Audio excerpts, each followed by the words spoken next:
because I've only been, I experienced it in Ireland, but I was pub hopping in Cork, so it's like the 5th shot of that night.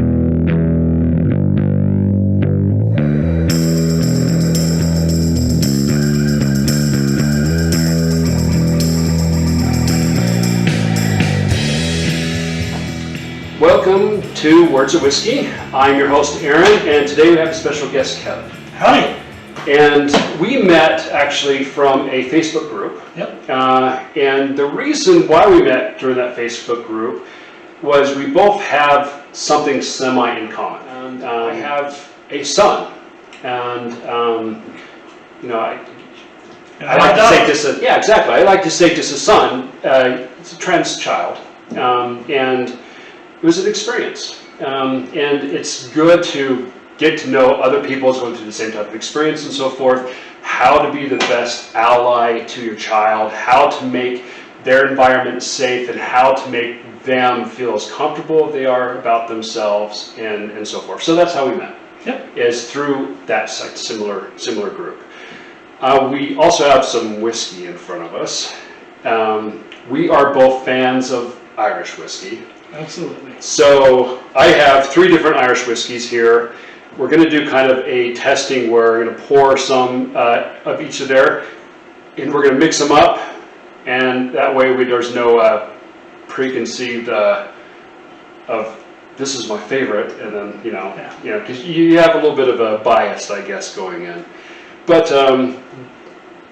that's what we're doing here. So first, I'm going to ask Kevin, when you first found out about your daughter, what type of emotions did you have going into it? I would say it was not a shock. It was surprising. It was surprising because it's a change. Yeah. It's a change. Other people who are close to us who are trans as well, so having gone through that with them made that easier. Yeah. But the important thing to remember is that when somebody comes out to you, they are taking a bigger risk than you are. Yeah. And anytime, and it doesn't matter if they're trans or anybody in the LGBTQIA+ community, it is important to always remember that they are taking the bigger risk. Them telling anyone potentially puts them in danger, whether or not the person they're telling means to put them in danger. Yeah. So to that extent, we're having this conversation and everything. I've had a pretty verbal conversation with both my wife and daughter to make sure that they know, this is what we're going to talk about, and are you okay with me talking about this, because their privacy is number one. Yeah, I had a very similar conversation with my son about, this is what I had in mind. What do you think about that? And they're all 100% on board that that's cool. And it's interesting because, and I appreciate it. You say my son, and I say my daughter. We're talking to other people we refer to as our daughter. We don't refer to her as our trans daughter, because while the trans part is very important to herself and the work that she's doing and her identity, that they are she sees herself, at this point, she sees herself as a woman. She is a woman. Yeah. But there are non-binary trans people. There are a variety of different ways you can see yourself, and you're still trans. Yeah. And it's like making sure to represent that, and it's the important part is who they see themselves. See, my biggest thing is my son. They still have a lot of feminine characteristics about themselves, which is fine, and they've chosen a name that's more feminine for themselves as well. But the conversation I've had with them, it's like, it doesn't matter. It's you. Yeah. It's what you feel comfortable with, and you don't have to fit yourself in a box. You don't have to fit yourself in this particular identity, because that might be a little fluid in the future and so forth. And if you don't feel comfortable with that name down the line, it's not as if it's concrete. It can definitely change. Now they kind of like that that his name is a little bit in between, because he kind of likes to throw it out there and say, gender doesn't matter. It's about who you feel like, who you are, and accepting yourself, self-accepting, and loving yourself. Because to that same point, there are, and that the reason that's important is because when we talk about binaries and things like that, especially from a society to the community, it's as important to validate the community so that we can then teach a lesson to society, which tends to be focused on cisgender, heterosexual relationships, these certain norms, right? Yeah. But the point is to teach them as well that it's okay. You can be a cisgender, heterosexual white guy right here. Yeah.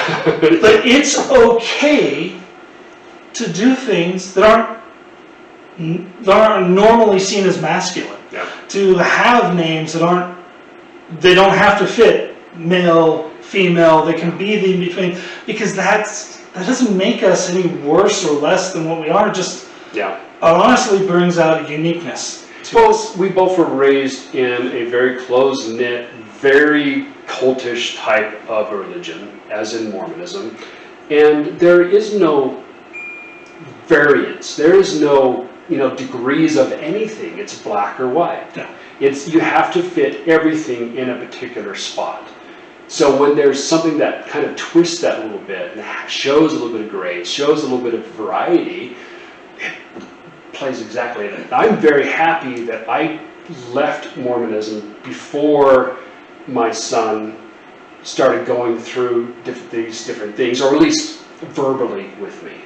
I think because it's very easy to show, acceptance for friends or acceptance for other people. When it comes to family, it's a lot harder. Yeah. And it's because there's those history of emotions, a history of relationships, and how that's going to change and transition. Well, and in the same sense, I've got a bit of a counterbalance as somebody also who has left the church.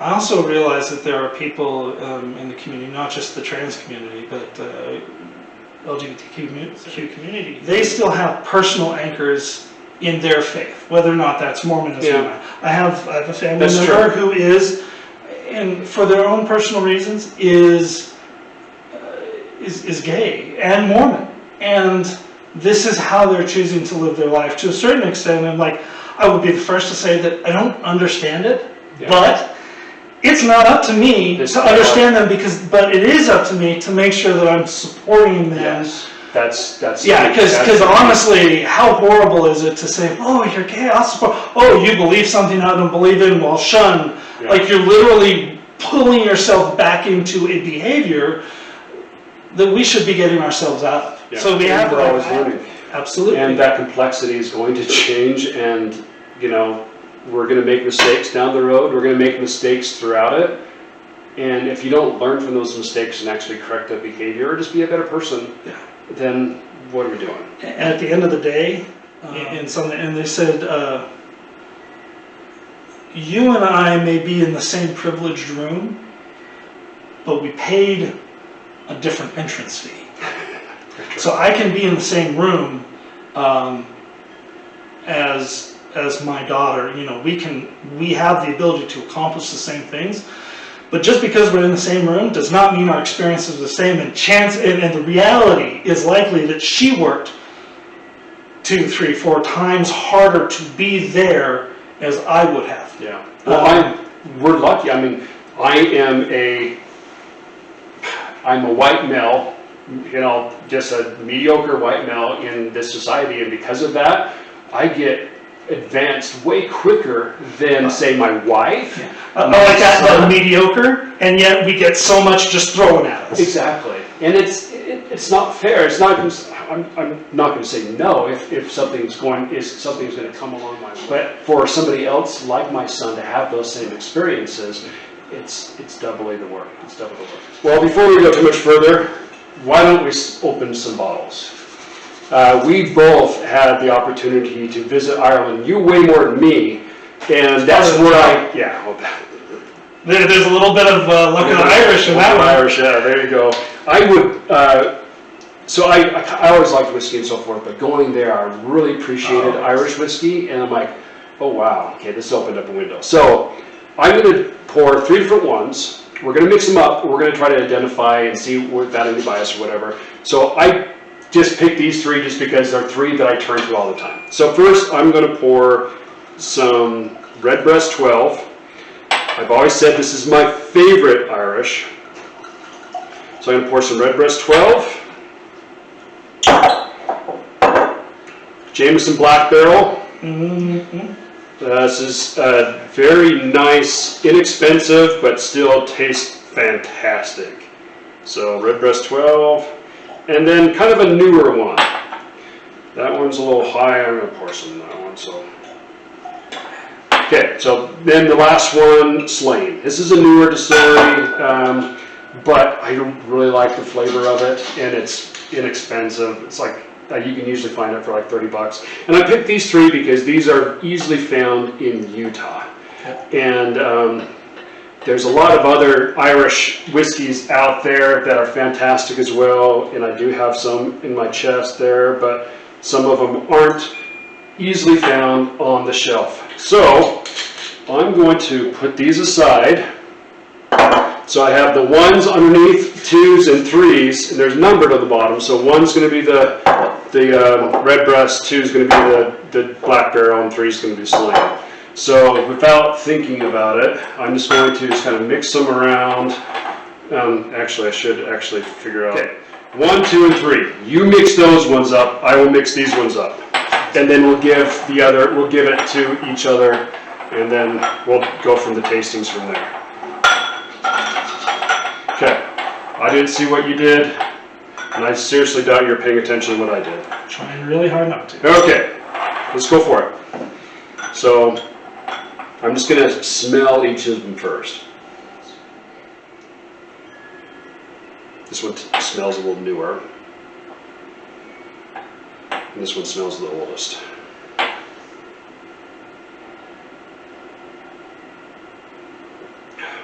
Oh.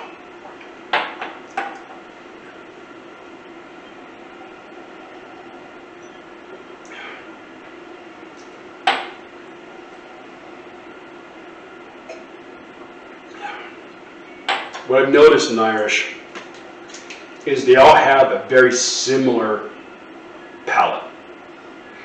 There's slight nuances. Some of them get you a little bit of a... I got you some water so you can try to... Thank you. Cleanse your palate, try to figure them out. But I've noticed they have a similar profile, but there's a slight nuances. Some of them have a little bit more sherry, some of them have a little bit more oak.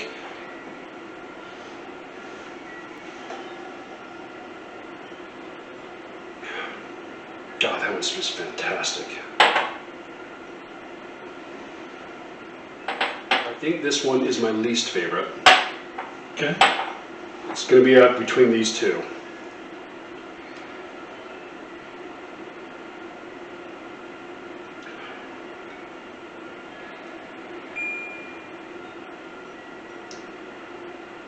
I think it's 1, 2, 3. I think that's my 3. Those are mine.